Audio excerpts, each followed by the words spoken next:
Bien, tenemos invitados especiales. Recuerden ustedes, pues para nadie es una mentira, para nadie es dudoso que los pacientes por centenares, tal vez por miles, están padeciendo la falta de atención médica en los hospitales y clínicas, no solo en Bogotá, en todo el país. Hay una crisis hospitalaria en esto de la atención y los enfermos acosan en los pasillos y no hay suficientes medicamentos, no hay recursos para atenderlos, se dice. Pero el gobierno nacional ha igualado el régimen contributivo y el régimen subsidiado y ha anunciado dar recursos a las EPS. Es un tema polémico, hay varias propuestas. El secretario de Salud de Bogotá quiere salir a hacer un referendo, ha convocado al pueblo para buscar firmas y acabar con la Ley 100. Vamos a tratar este tema aquí en el primer café. Tenemos invitados especiales a quienes procedo a presentar. Buenos días, doctor Jaime Arias. Buenos días. Es presidente de ASEMI, fue ministro de Educación en 1982, ministro de Salud en el 84, cuando era muy joven, todavía lo es, imaginémoslo, hace 20 y pico de años. Hoy preside la Asociación Colombiana de Empresas de Medicina Integral. Bienvenido. También está con nosotros el doctor Sergio Izaza, presidente de la Federación Médica Colombiana. Muchas gracias. Bienvenido también. Y el doctor Juan Carlos Giraldo Valencia, director general de la Asociación Colombiana de Hospitales y Clínicas. Buenos días. Muy buenos días. Doctor Jaime Arias, por favor ayúdenos a ilustrar frente a este panorama crítico que estamos viviendo en Colombia con la desatención médica a pacientes en los hospitales y todo el lío que hay con las EPS. Sí, hay una situación difícil. El sistema de salud cada vez tiene más presiones y hay problemas serios de financiamiento, de corrupción en otros aspectos, de regulación y de falla en los servicios, tanto por parte de las EPS como de IPS. Pero todo esto es porque el sistema ha crecido mucho, ha crecido la población, ha cambiado el perfil de la población. Hoy tenemos una población más vieja, ha cambiado la llamada carga de la enfermedad, hay mucha más conciencia de los derechos. Hay por otro lado una corriente en la jurisprudencia que ha causado también nuevas presiones, no solamente a través de las tutelas, sino de los mismos fallos. La tecnología es la causa principal de la presión sobre el sistema, representa cerca del 60-70% de los cambios, es decir, hay nueva tecnología, nuevos medicamentos. Por ejemplo, en el año 1994-95, el promedio de consultas por habitante era de 1.5, hoy es cerca de 4, la gente consulta más. Y el sistema se ha quedado pequeño, el sistema no se ha ajustado, no ha habido en los últimos 15 años medidas que permitan responder a esas presiones. Yo creo que esa es la causa de la situación que estamos viviendo. Doctor Sergio Izaza, cuéntenos qué responsabilidad tendría la Ley 100 en esto. ¿Se está agotando ya esta ley? Pues la tiene toda, ¿no? Toda. La responsabilidad la tiene absolutamente toda. Es que el problema de la Ley 100 es la forma como fue estructurada esta ley.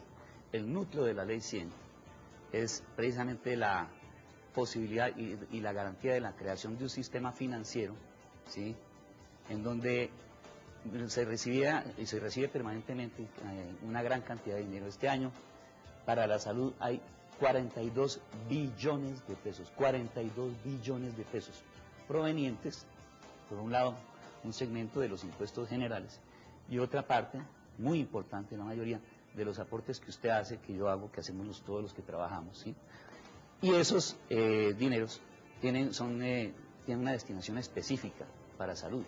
Pero entonces, aquí, con la cuestión de la intermediación financiera por parte de las instituciones que representa el doctor Arias de las EPS, ¿sí?, ha ocurrido una cosa: no hubo ningún tipo de control con el manejo de esos dineros. Y ha habido una fiesta de 20 años, de casi 20 años, de Feria de la Salud, en donde se ha llegado a este punto aberrante. Según nos ha contado varias veces la Contralora General de la Nación, en la UPC el precio de la intermediación es el 52% de lo que se recibe en salud, se va en la cuestión de intermediación. cuando una cosa de administración de esos dineros debería ser no superior al 8, máximo el 10%. Entonces, ¿qué es lo que está pasando acá? Simplemente no ha habido control, el Estado ha sido omiso, ha sido permisivo, cuando no cómplice en varias veces. La Superintendencia Nacional de Salud no ha funcionado como ha debido funcionar. Y simplemente amparándose en cuestiones de que como esto no me lo están vigilando, yo hago lo que quiera, ha pasado esta cosa. Pero además hay otra cosa.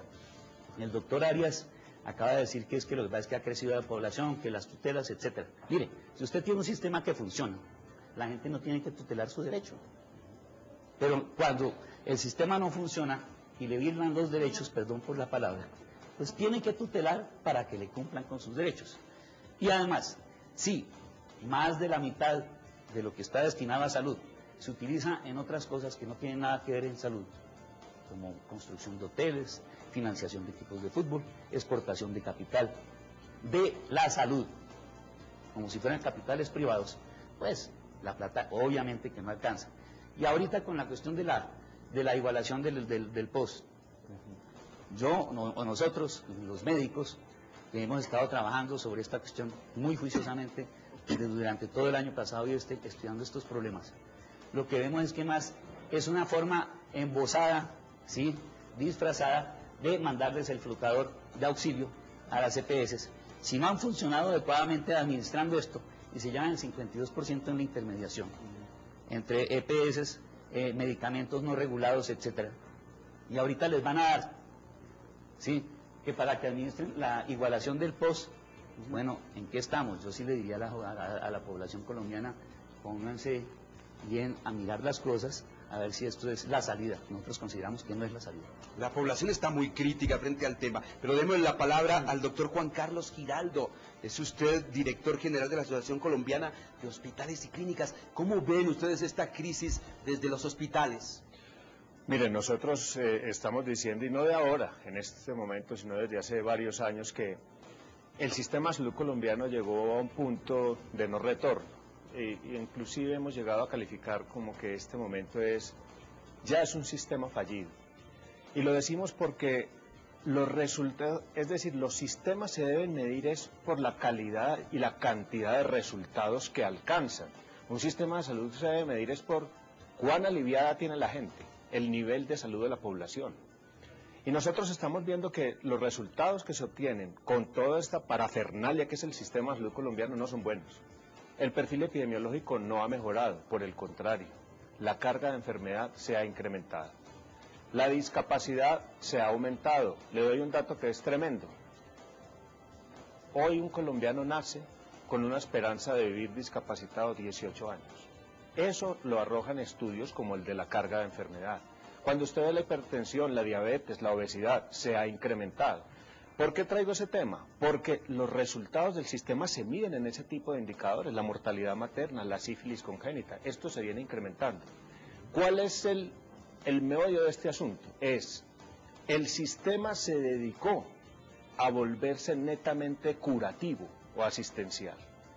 Y el asunto de la promoción y la prevención, que debería ser el núcleo en el que se basara todo el sistema, no ha funcionado bien.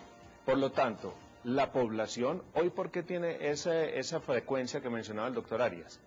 Porque la población está más enferma. Y no solamente más enferma, sino gravemente enferma y crónicamente enferma. De manera que toda la presión llega. La única puerta que muchos colombianos están encontrando abierta es la puerta de los servicios de urgencias, que es la entrada que no debería ser. Usted debería tener abiertas las otras puertas, las consultas externas, las consultas prioritarias, o salir a buscar la gente sana, para mantenerla sana. Eso no funcionó. Entonces hoy están los resultados. ¿A dónde se resumen todos esos problemas? En las puertas de los hospitales. Se genera la congestión, las unidades de cuidado intensivo están llenas, las salas de hospitalización también, las urgencias no dan más. Y esa es una expresión más del asunto. Debo decir otra cosa. Entonces, los resultados en lo asistencial, tenemos un modelo recalentado donde todo reposa en hombros de los hospitales. En resultados epidemiológicos, los resultados no son buenos. En resultados de gestión del gobierno, gran parte de los problemas que tenemos hoy, porque los gobiernos de turno no han tomado las decisiones que se debían tomar. Y de ahí se derivan asuntos tan graves como el asunto de la corrupción. Mire todo el escándalo que se ha destapado desde hace más de un año, donde muchas empresas están en el ojo del huracán y donde se habla de recursos, de pérdidas billonarias de recursos. Yo creo que ahí hay parte de la crisis. Al final, la población, ¿a quién ve? Usualmente ve es al sector hospitalario. Estamos haciendo el esfuerzo máximo por responder, por atender, pero un hospital no es elástico. Eso no, usted no, si hoy le falta capacidad, usted al otro día no puede inventarse 10 o 30 unidades de cuidado intensivo. Eso es una cuestión que tiene que ser con una planificación adecuada. Ahí es donde estamos viendo nosotros que lo que se presenta como una gran noticia para la población, que yo sé que lo es, lo de la igualación del POS, va a tener en la realidad operativa del sistema muchas dificultades, porque ya tenemos una represa histórica, estamos muy complicados en toda la saturación del sector hospitalario, y ahora viene una población con una deuda social importante, con un atraso en unas atenciones, va a demandar esas atenciones y lo que va a haber es una gran lista de espera.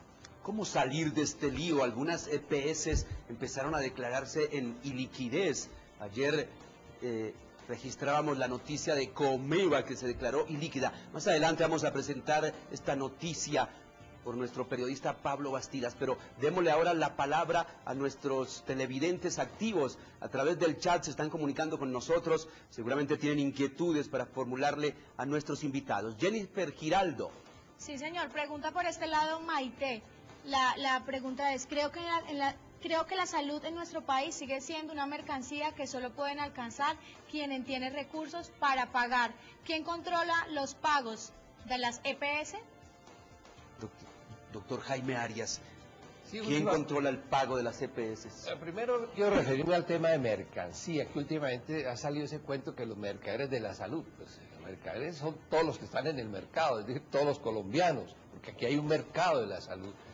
Pero es bueno anotar que hay un sector de la opinión respetable, políticamente muy respetable, que considera que en el sector salud no debe haber ninguna operación con ánimo de lucro. Es decir, que el sector privado debe ser abolido, que debemos ir hacia un esquema pues, socialista como el de Cuba, donde no haya privados. Toda la vida, desde la colonia para acá, el sector privado ha estado presente en la salud.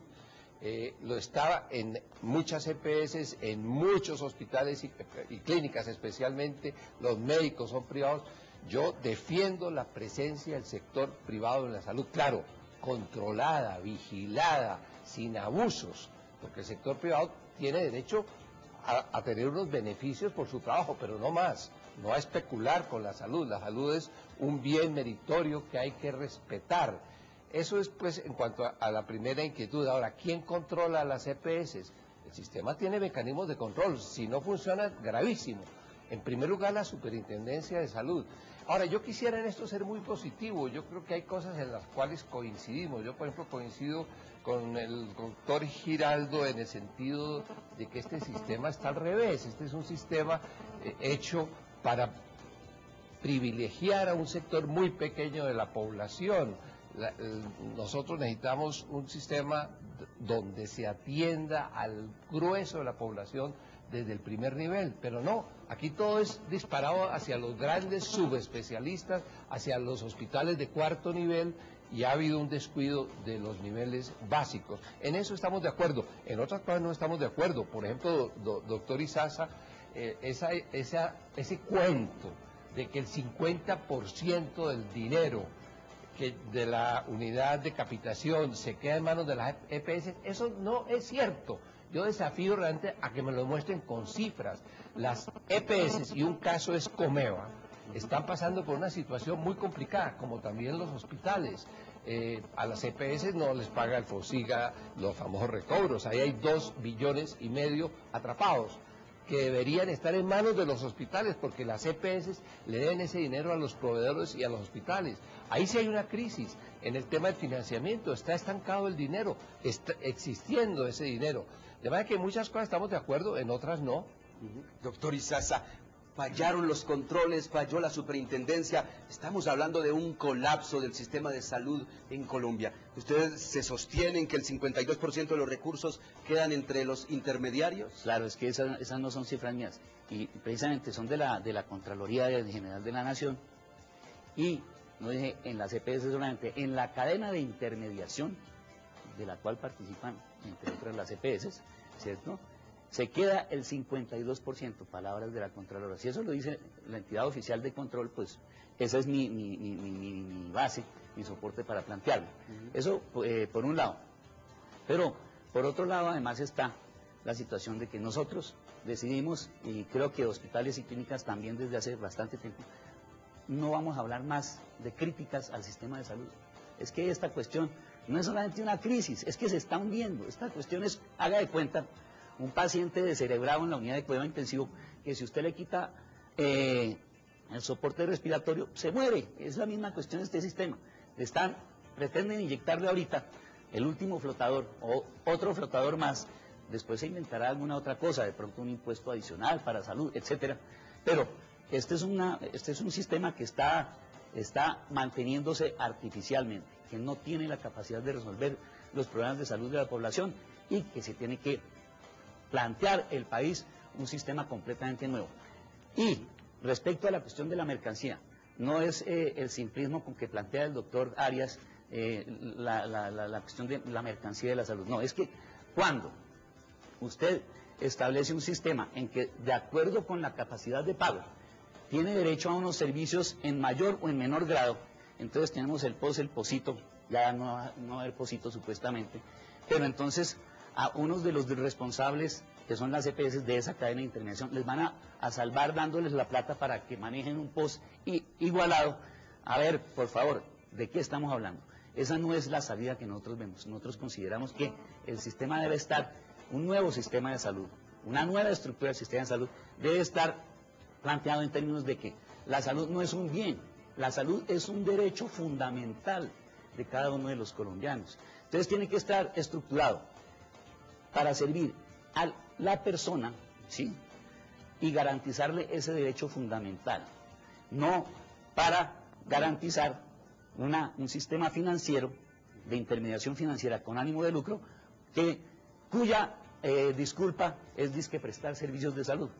Entonces, un sistema que no fue capaz de planificar, como se ha propuesto, que la igualación del POS era en el año 2000. Estamos llegando 12 años tarde a eso. ¿Y qué pasó? ¿Qué hicieron? Como decía el doctor Giraldo, ¿qué hicieron los gobiernos para que esa cuestión fuera así? No se hizo nada. En cambio, sí llegamos a esta situación de naufragio del sistema. Démosle la palabra a Denis Silva. Está con nosotros vía telefónica. Es vocero de la Asociación Nacional de Pacientes. Usted tendrá mucho que decir frente a este tema. Señor Silva. Buenos días, ¿cómo han estado? Bien. ¿Cómo están viviendo ustedes esta situación? Usted representa a una asociación de pacientes. ¿Cómo salir de este lío en que está colapsada la salud en Colombia? Nosotros estamos seguros de algo, que la ley 1438, liderada por Dilian Francisca Toro y financiada por algunas EPS, no resuelve los problemas estructurales que tiene el sistema. Definitivamente el gobierno, en su afán de subir en las encuestas, dio cumplimiento a la sentencia P760, donde se ordena la unificación del POS. Pero nuestro cuestionamiento está en los 160.000 millones de pesos que el gobierno anunció ayer en Villavicencio, ¿van para las arcas de las EPS del régimen subsidiado o para los ciudadanos para que puedan acceder a los servicios en igualdad de condiciones que las personas del régimen contributivo? La ministra de manera olímpica decía que no todas las EPS van a dar cumplimiento porque algunas están intervenidas, porque otras no tienen capacidad instalada. Entonces quiere decir que el dinero del aumento del valor de la UPC se queda en las arcas de las EPS o los usuarios van a acceder. Sería el primer gran cuestionamiento que nosotros hacemos a esto. Interesante pregunta, señor Denis Silva. Por favor, manténgase en la línea mientras seguimos conversando. Doctor Giraldo, esto no ayudó a solucionar. El gobierno está hablando de dotar de más recursos a las EPS. ¿Esto hacia dónde va? Mire, yo reitero una cosa. nadie podrá decir que es malo que haya una igualación de planes, que el subsidiado sea igual al contributivo y que se desatrase el país en esa deuda social con la gente más pobre y vulnerable del país. Eso es positivo. Pero, yo insisto, este es un momento en el que se debe pensar y concentrar el país, ojo, no el gobierno, porque esto no se puede circunscribir al tema de un gobierno, sino el país, debe concentrarse en mirar cuál es el cambio de sistema que se requiere aquí para conseguir los resultados que se necesitan. En este momento, a pesar de todos los síntomas que está dando el sistema, la corrupción,